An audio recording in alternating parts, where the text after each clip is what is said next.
আলহামদুলিল্লাহ কাকা অলরেডি ওষুধ দেওয়া শুরু করেছে। এ কয়দিন পরে মইরা যাইব? আরে রিয়েলে তো কল্লা হালাই দিছে। এত অ্যাকশন।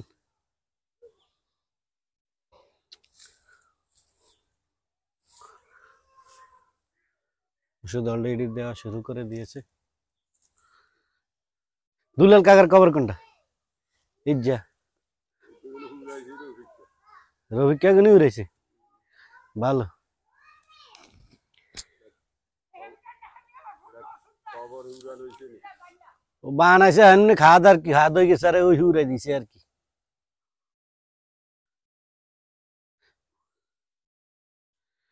ওষুধ দেওয়া অলরেডি শুরু করে দিয়েছে। বাঁশ মুয়া টুয়া কাটতে ভালো হয়েছে, ভালো হয়েছে কাকু। একটা ঠিকই আছে, সব সাফা করে লিছে, ভালো হয়েছে। নইলে আপনার বাঁশের লাই আরো ঝামেলা।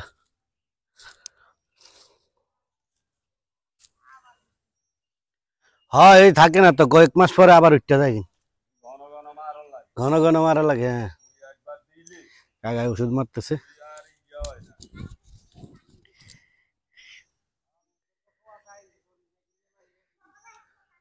এটা আমাদের বাড়ির কবরস্থান। কবরস্থান বিশাল বড়, তো প্রত্যেকের সাইট আর কি ভাগ ভাগ করা আলাদা আলাদা আলাদা আলাদা।